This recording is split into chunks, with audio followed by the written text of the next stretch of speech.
그래서 테러 전문가인 국정원 1차장과 또 이 거의 모든 권한을 갖고 있다고 하는 안보실 1차장 두 사람만 이 문제를 관리 관장할 수 있지 않았느냐. 두 분은 또 상당히 특별한 관계에 있는 사이로 제가 알고 있습니다. 서로 잘 박선원 전 국정원 1차장께서는 무슨 말씀을 하고 있냐면은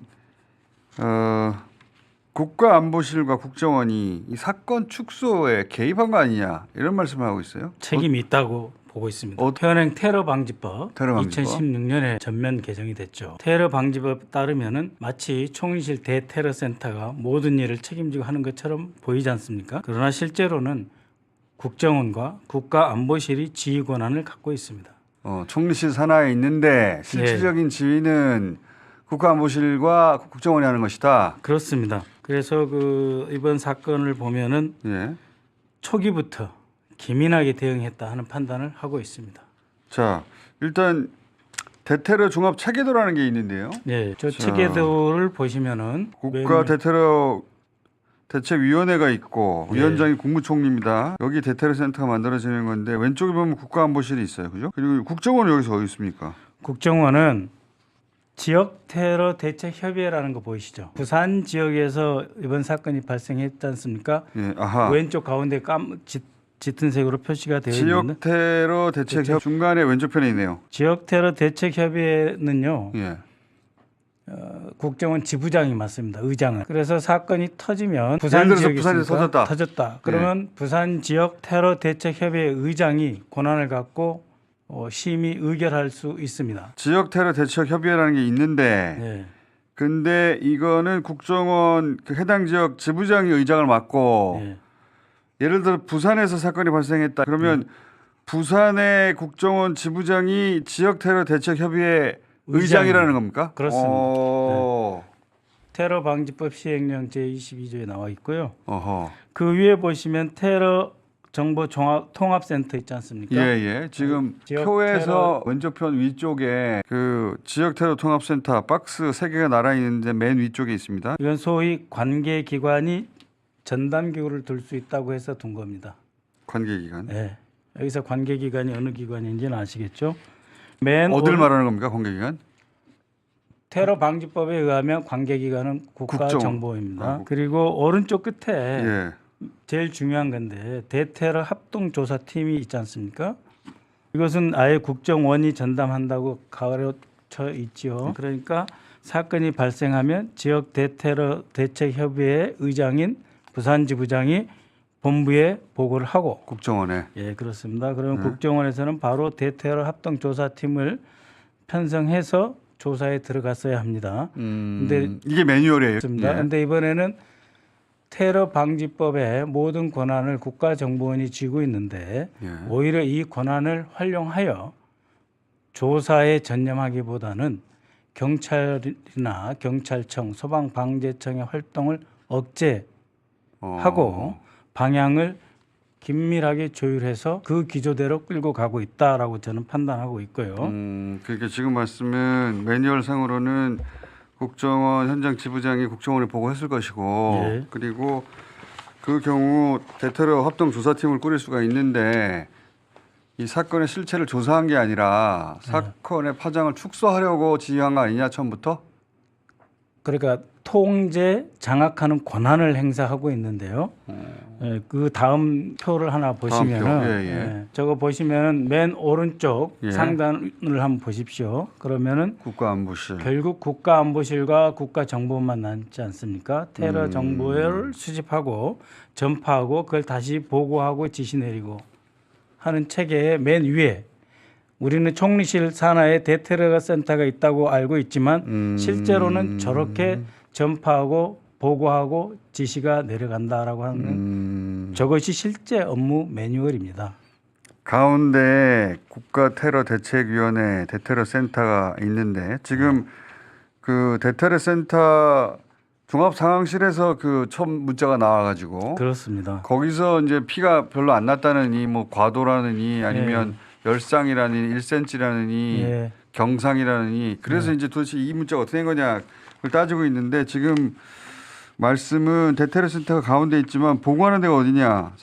국가안보실이다. 네. 그래서 국가안보실이 맨 위에 있고 제일 먼저 보고받는 데는 국가정보원이다. 예, 그렇습니다. 저 표의 맨 왼쪽에 위에 보면 정보수사기관 되어 있지 않습니까? 거기에 국정원, 경찰청, 해경이 있지요.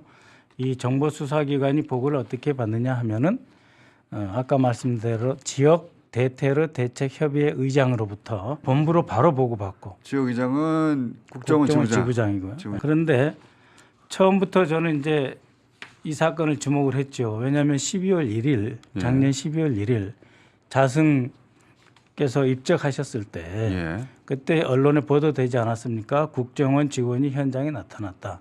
왜 나왔나 하고 물어보니까 테러나 안보 위해 요인이 있나 보러 왔다. 이렇게 보도가 되었어요. 혹시 테러 그러면 이거는 요인이- 대통령 후보였고 제1야당 그것도 다수당의 대표시지 않습니까? 이재명 대표는. 그러니까 반드시 국정원 직원이 나타나야 되는데 나타나지 않아요. 왜 그럴까? 오히려 이것은 사건을 특정한 방향으로 전개시켜 가기 위한 입장이 섰기 때문이 아니냐. 자승의 케이스처럼 국정원 요인이 와서 사건이 어떻게 됐는지 조사하고 면밀히 살펴봐야 되는데 자승의 경우에도 나타났던 국정원 직원이 예. 이 경우에는 왜 안 나타나느냐. 네.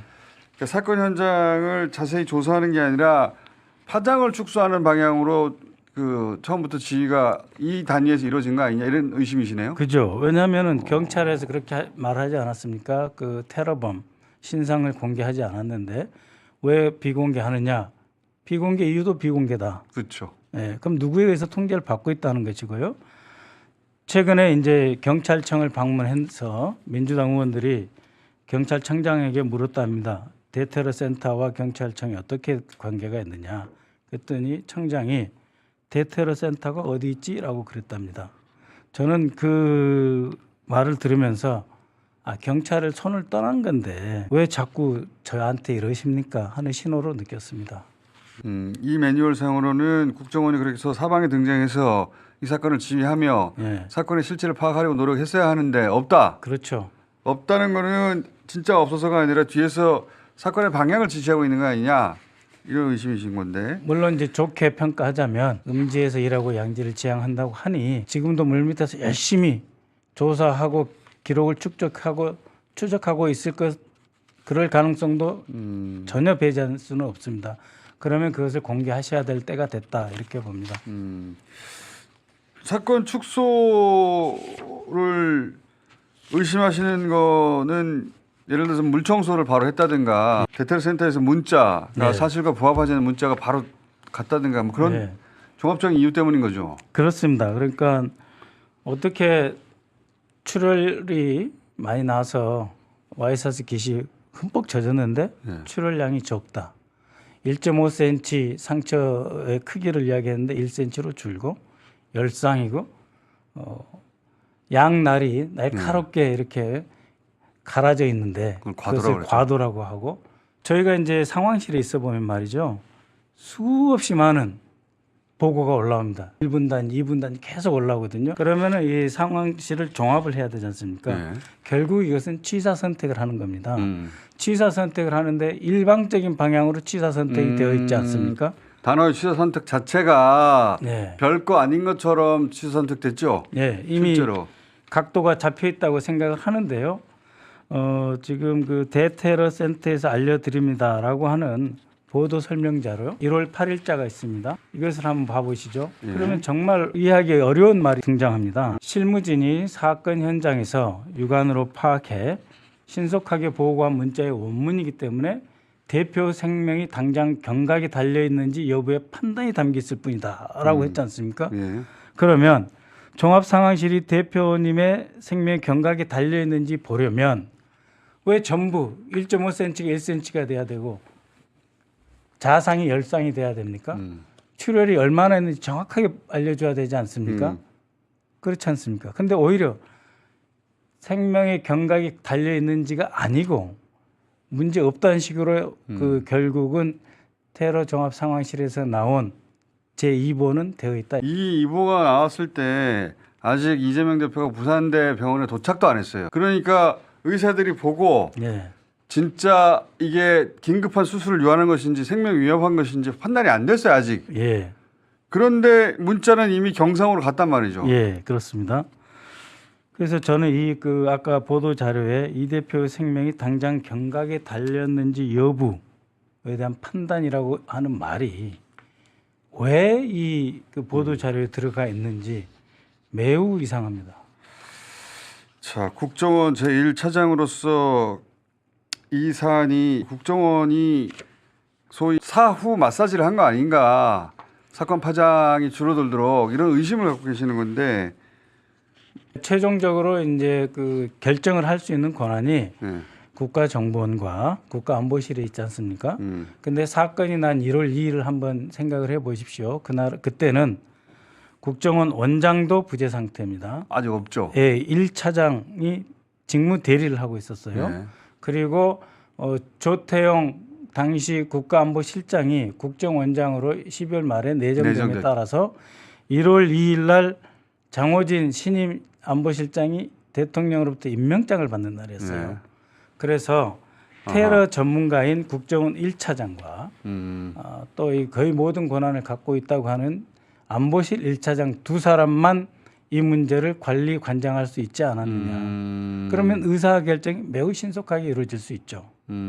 두 분은 또 상당히 특별한 관계에 있는 사이로 제가 알고 있습니다. 서로 잘 알아. 지금 의심은 서로 잘 아는 하필 그 위치에 있었던 두 사람이 이 사안을 정치적 파장이 최소화하는 방향으로 신속하게 조치해서 이런 문자도 나오고 경찰의 방향 수사 방향도 그쪽으로 가지 않았나, 물청소라든가. 네, 그렇습니다.